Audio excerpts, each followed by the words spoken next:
Hey baby, good night. So then the seventh planet was Earth. Earth is not just an ordinary planet. One can count there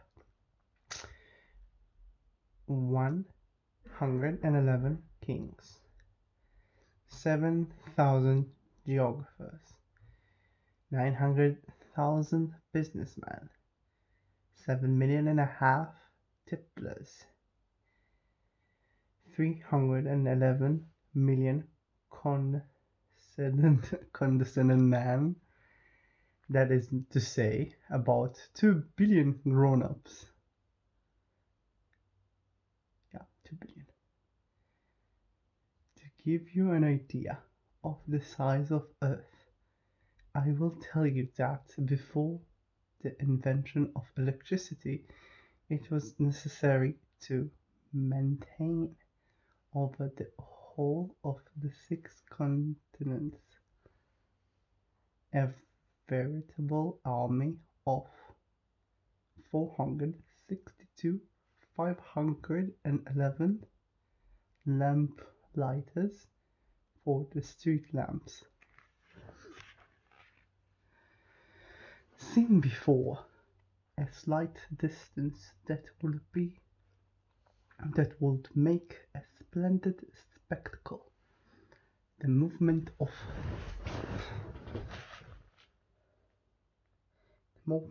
this army would be regulated like those of the ballet in the opera.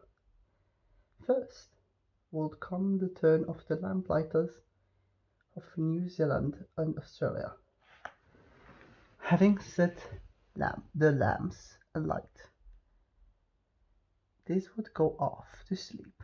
Next, the lamplighters of China and Siberia would enter off their steps in the dance, and then they too would be waved back into the wings.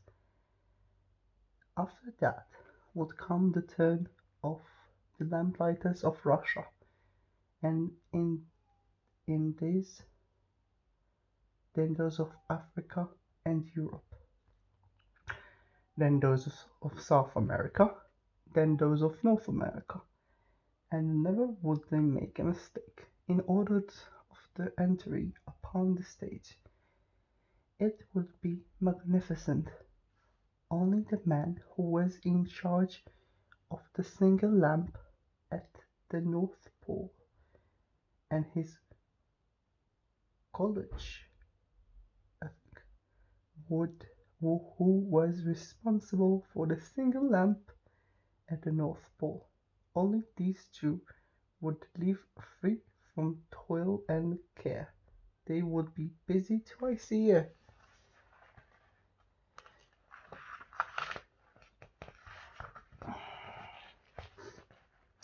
When one wishes to play the wit, he sometimes wanders a little from the truth.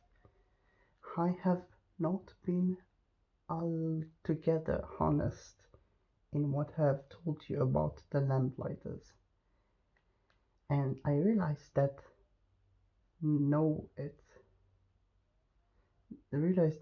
I run the risk of giving false idea of our planet to those who do not know it. Men occupy a very small space upon the earth. If the 2 billion inhabitants of people in surface were all to stand upright and somewhat crowded together, as they do for some big public assembly, they could easily be put into one public square 20 miles long and 20 miles wide. All humanity could be piled up in a small Pacific island. Islet. Islet is not island.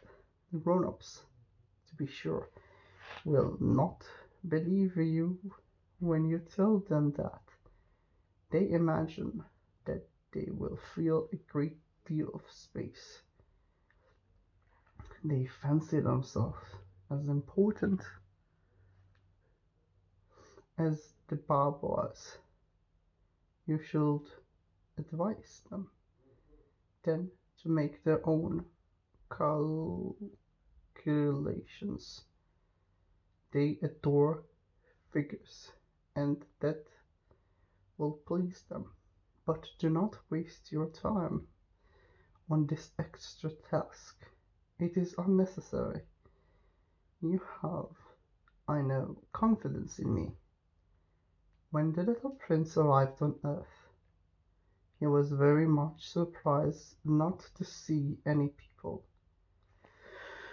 He was beginning to be afraid he had come the wrong planet when a coil of gold, the color of the moonlight, flashed across the sand. "Good evening," said the little prince, courteously. "Good evening," said the snake. "What planet is this which I have come down?" asked the little prince.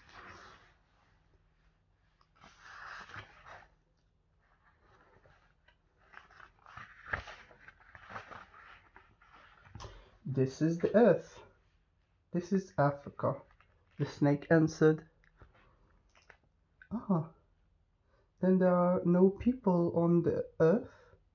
This is the desert." "There are no people in the desert. The earth is large," said the snake. The little prince sat down on a stone and raised his eyes towards the sky. "I wonder," he said, "whether the stars are set alight in heaven, so that one day each of us may find his own again. Look at my planet. It is right there above us, but how far away it is!" "It is beautiful," the snake said. "What was brought you here?" "I have been having some trouble with a flower," said the little prince. "Oh," said the snake, and they were both silent. "Where are the men?" the little prince at last took up the conversation again. "It is a little lonely in the desert," the snake said. "It is also lonely among men," the snake said. The little prince gazed at him for a long time. "You're a funny animal," he said at last. You are no thicker than a finger, but I am more powerful than the finger of a king," said the snake. The little prince smiled. "You are not very powerful. You haven't even any feet. You cannot even travel. I can carry you further than any ship could take you," said the snake. He twined himself around the little prince's ankle like a golden bracelet.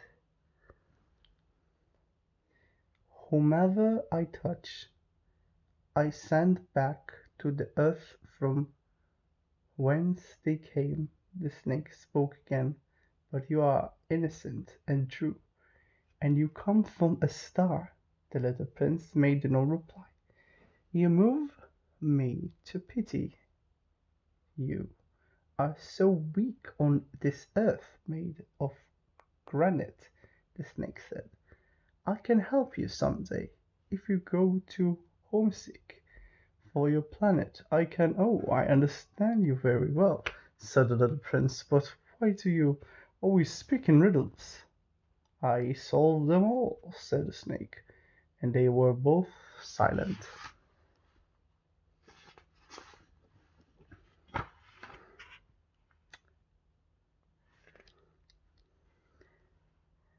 The little prince crossed the desert and met with only one flower. It was a flower with 3 petals, a flower of no account at all. "Good morning," said the little prince. Good morning, said the flower. Where are the men? The little prince asked politely. The flower had once seen a caravan passing. Man? She ached. I think there are 6 or 7 of them in existence. I saw them several years ago, but one never knows where to find them. The wind blows them away. They have no roots, and that makes the life very difficult. Goodbye, said the little prince. Goodbye, said the flower.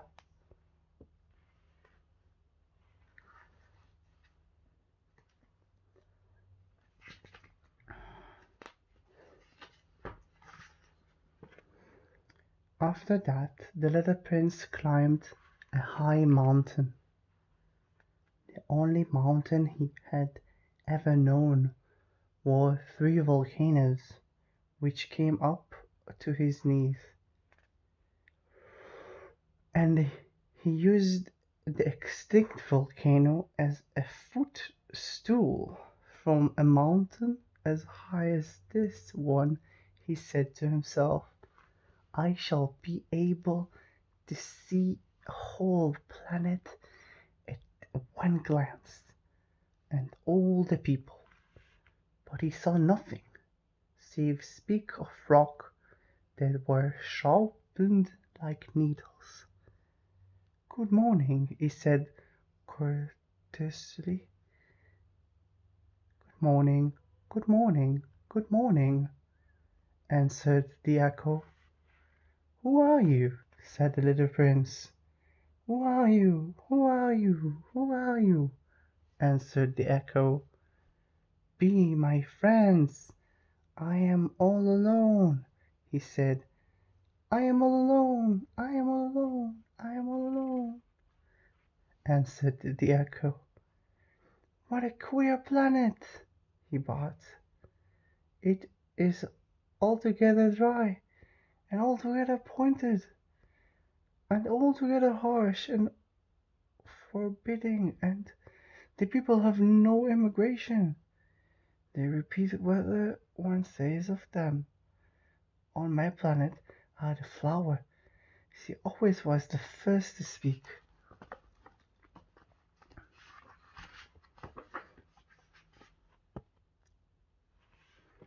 But it happened that after walking for a long time through sand and rocks and snow, and the little prince at last came upon a road, and all roads lead, lead to the abode of man. Good morning, he said. He was standing before a garden of bloom with roses. Good morning, said the roses. The little prince gazed at them. They all looked like his flower. Who are you? He demanded, thunderstruck. We are roses, the roses said.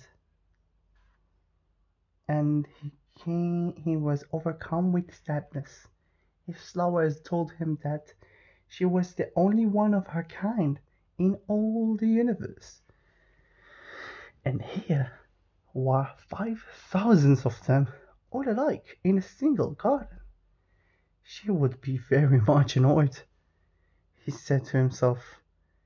If she could see that, she would cough most dreadfully cough, and she would pretend that she was dying to avoid being laughed at, and I should be obliged to pretend that I was nursing her back to life, for I did not do that. To humble myself also. She would really allow herself to die. Then he went on with his reflections. I thought that I was rich with a flower that was unique in all the world, and all I had was a common rose, and 3 volcanoes that come up to my knees, and one of them perhaps extinct forever. That doesn't make me a very great prince. And he lay down in the grass and cried.